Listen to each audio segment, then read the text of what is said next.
Inshuti muvandimwe, reka twongere dushimire Imana yacu, tuyihimbaze kubwo kugera neza kwayo kwinshi. Ni Imana yaturinze, twongeye kubona umucyo utamurura umwijima, turi bazima turahumeka. Imana yabikoze, reka rero tuyihimbaze tugira tuti ishimwe, icyubahiro no guhimbazwa reka bibi byawe none n'iteka ryose, amen. Abatuye isi twese twature dutyo. Reka rero tubahe ikaze muri ibi byigisho. Ni ibyigisho by'ishuri ryo ku isabato biyobora abakuze kwiga Bibiliya. Ni ibyigisho by'igihembwe cya mbere umwaka w'ibihumbi 2026. Ibyigisho bitegurwa n'itorero ry'Abadiventiste b'umunsi wa karindwi, bigategurwa hakurikijwe ibihembwe. Turi mu gihembwe cya mbere cy'umwaka, aho turi kwiga amigisha avuga ngo kunga ubumwe kw'ijuru n'isi, Kristo mu Bafilipi n'Abakolosayi. Ngaya migisho turi kwiga muri iki gihembwe cya mbere, tukaba tugeze ku cyigisho cya gatanu. Icyigisho cya gatanu kivuga ngo kumurika nk'amatara ya nijoro. Kumurika nk'amatara ya nijoro. Turareba ingingo yo ku isabato nimugoroba, dukomerezeho niyo kuwa mbere, ibyo ndumva tubimenyereye. Hanyuma reka turebere hamwe icyo kwibukwa cy'iki cyigisho. Nitugisoza turasenga maze twinjire muri izo ngingo zombi. Icyo kwibukwa kiboneka mu Bafilipi igice cya kabiri, umurongo wa 14 n'uwa 15. Ati mukore byose mutitotombana, mutagishanya impaka, kugira ngo mutabaho umugayo cyangwa uburyarya, muba abana b'Imana batagira inenge hagati y'abo igihe kigoranye cy'ubugoryi, abo mubonekamo nk'amatabaza mu isi. Abo mubonekamo nk'amatabaza mu isi. Iryo ni ijambo riboneka mu Bafilipi igice cya kabiri umurongo wa 14 kugera ku wa 15. Data mwiza, uri Imana ikomeye, iri jambo ryawe dukomeje kwiga uridusobanurire, kandi tubashe kurikuramo ibibasha gutuma duhagarara dushikamye mu by'ijambo ryawe, mu izina rya Yesu, amen. Ingingo y'ibibanza ku isabato nimugoroba, baratubwiye ngo Imana yabwiye Abaheburayo kumvira, kubera ko kumvira byari gutuma abanyamahanga bababonamo ubwenge n'ubushishozi. Amagambo aboneka mu Gutegeka kwa kabiri igice cya 4 umurongo wa 6. Nibumva ayo mateka yose bazatangara bati, mbega ukuntu abo bantu bafite ubwenge n'ubushishozi, n'ubwoko bukomeye.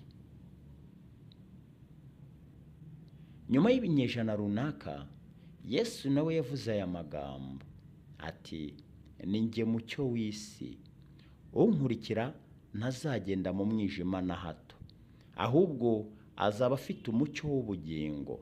Ni amagambo aboneka muri Yohana igice cya 8 umurongo wa 12. Yarongeye aravuga ati, muri umucyo w'isi, umudugudu wubatswe ku mpinga y'umusozi ntubasha kwihisha. Aya nayo aboneka muri Matayo igice cya 5 umurongo wa 14. Ariko se ni mu buhe buryo dushobora kuba umucyo? Ibyo se byashoboka gusa twomatanye na Yesu, we mucyo nyakuri umurikira umuntu wese? Yego, ukomatana na Kristo ni intsinzi ya byose. Nk'uko mu Bafilipi rero kabiri havuga, Imana yashyize Yesu hejuru, imuha izina risumba ayandi mazina yose, kugira ngo amavi yose apfukame mu izina rye, ari ay'ibyo mu ijuru n'ay'ibyo mu isi cyangwa n'ay'ibyo munsi y'isi, kandi indimi zose ngo zihamye ko Yesu Kristo ari Uwiteka, ngo Imana Data wa twese ihimbazwe. Haleluya. Umucyo n'imbaraga by'ijuru birahari kuri twese abeguriye Yesu imibereho yabo, abamweguriye imibereho yabo. umucyo n'imbaraga by'ijuru biri kuri bo. Ijambo ry'Imana rirabihamya, kandi ntabwo Imana ijya yivuguruza. Iyo itanze isezerano irarisohoza. Igisabwa ni ukwegurira Yesu imibereho yacu, ariko akenshi dutegereza Imana ngo ibikore byose, cyangwa se ibitekerezo byacu n'imigambi yacu bikaba ari byo bikoreshwa. Akaba ariyo mpamvu amagambo Pawulo yavuze agifite agaciro no muri iki gihe rwose. Ijambo ry'Imana ntirigajuka cyane iyo uvuze ku byo kwegurira Kristo imibereho ya muntu. Iyo tweguriye Kristo imibereho yacu, ngurwo urufunguzo rwa byose. Ayo ni amagambo yo ku isabato nimugoroba dusoreje aho ngaho. Reka twinjire rero ku ngingo yo kuwa mbere ya tariki 25, ingingo ivuga ngo dusohoza iby'Imana ikorera muri twe. Dusohoza iby'Imana ikorera muri twe. Hamaze kugaragazwa ko Yesu ari we rugero nyakuri rwo kwicisha bugufi no kumvira ubushake bw'Imana, Pawulo noneho yahindukiririye Abafilipi, aba ari bo abwira. Yahamije kumvira Umwami Imana kwabo hanyuma y'uko bakiriye ubutumwa bwiza, maze abasaba gukomeza muri uwo mujyo wo kumvira. Kuba rero yari amaze kubagaragariza urugero rw'imibereho ya Kristo n'umusaraba we nk'uburyo rukumbi bwo kugera ku gakiza, Pawulo yibanze cyane ku buryo ibyo bikorwa byose byashyirwa mu bikorwa. Mu Bafilipi igice cya 2 umurongo wa 12 na 13, niki Pawulo yashakaga gusobanura igihe avugaga amagambo ngo mujye mushyira agakiza kanyu mu bikorwa? Wasobanura uti iryo somo, isano iri hagati y'ibikorwa no kwizera muri iyo mirongo yombi?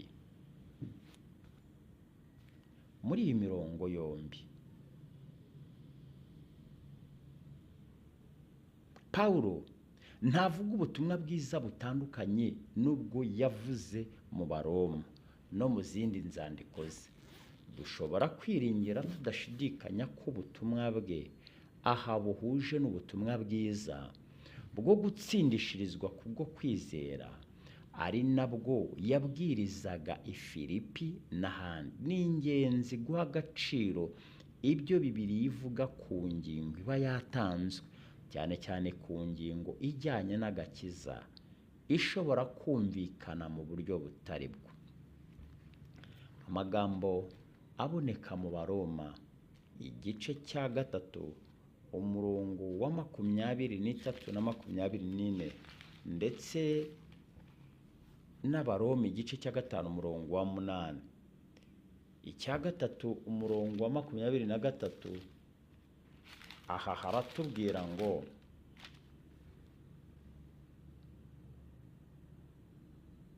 kuko bose bakoze ibyaha ntibashyikira ubwiza bw'Imana, ahubwo batsindishirizwa n'ubuntu bwayo ibibahereye ubusa kubwo gucungurwa kubonerwa muri Yesu Kristo. Ugucungurwa kuboneka muri Yesu Kristo niko kwadutabaye, ariko bundi twebwe turi abanyabyaha bunyabyaha, ntacyo twabasha kwimarira, ariko twatsindishirijwe n'ubuntu kubwo kwizera Kristo, we gitambo kizima, we mwami wacu wabambwe, turabamburwa. Abaroma igice cya 8 cya 5 umurongo wa 8, aha naho hari amagambo ngira ngo dusome atubwira ngo ariko Imana yerekanye urukundo rwayo dukunda ubwo Kristo yadupfiraga tukiri abanyabyaha. Kristo yadupfiriye turi abanyabyaha. Kristo yadupfiriye turi abanyabyaha, aho Imana yahise yerekana urukundo ikunda mwene muntu kubwo kwemera gutanga umwana wayo akaza gupfa urupfu rwo ku musaraba, kugira ngo twebwe tubashe gucungurwa, tuvanwe mu cyaha, tuvanwe mu kibi, turokorwa urupfu rw'iteka ryose. Abefeso igice cya 2 umurongo wa 8 kugeza ku wa 10, aha naho hari amagambo y'ingenzi cyane atubwira ngo mwakijijwe n'ubuntu kubwo kwizera rwose, ntibyavuye kuri mwe, ahubwo ni impano y'Imana. Iki gikorwa cyo kwizera, iki gikorwa cyo gucungurwa cyabaye kubw'ubuntu gusa, kuko iyo biva kuri twe twari kubyirata, ahubwo ni ubuntu bw'Imana. Ati ntibyavuye ku mirimo, kugira ngo hatagira umuntu wirarira, kuko turabo yaremye ituremeye imirimo myiza, yaturemye ituremeye imirimo myiza. Kubw'ibyo rero dukwiye gusohoza iby'Imana idusaba, iby'Imana idushakaho. Iyo mirimo rero ngo ni Imana yiteguriye kugira ngo tuyigenderemo. Agakiza twakabonye kubw'ubuntu, nta ruhare twagize kugira ngo Kristo aze adupfire. Niyo mpamvu dukwiye gusohoza iby'Imana ikorera muri twe, nk'uko ijambo ry'Imana ribivuga. Utiriwe ubaza, agakiza ni igikorwa cy'Imana, kandi dushobora kugahabwa ntacyo dutanze. Iyi ni inkuru nziza. Aka gakiza kaje kubw'ubuntu, nta n'ikintu na kimwe twakora kugira ngo tugahabwe, ahubwo twebwe icyo dusabwa ni ukukakira. Ndetse no kwizera ubwako ni impano dushishikarizwa kugira binyuze muri uwo murimo wa Mwuka Wera. Mu murimo wa Mwuka Wera, ukwizera ni igikorwa dushishikarizwa kugira, ariko nanone byaca hehe? Muri Mwuka Wera. Ibikorwa byacu ntibishobora kuduhesha agakiza, ntacyo twakora ngo kiduheshe agakiza. Nyamara binyuze mu kubyarwa ubwa kabiri, guhinduka tukaba abo dukwiye kuba bo mu bya gikristo, Imana irongera ikaturema bundi bushya mu bya Mwuka, maze Mwuka akatubashisha gukora imirimo myiza. Umwuka aratubashisha.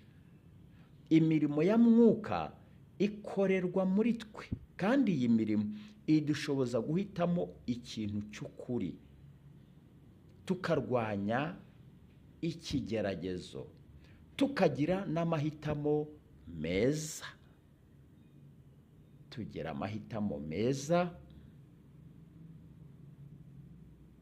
kandi tukagira imbaraga zo kurwanya ikigeragezo. Niyo mpamvu rero dukora iby'Imana yishimira kudukoreramo, dutinya, duhinda umushyitsi. Mbese ibyo bishatse kuvuga iki? Ibi bishatse kuvuga iki? Ko dukora icy'Imana dukoreramo dutinya kandi duhinda umushyitsi.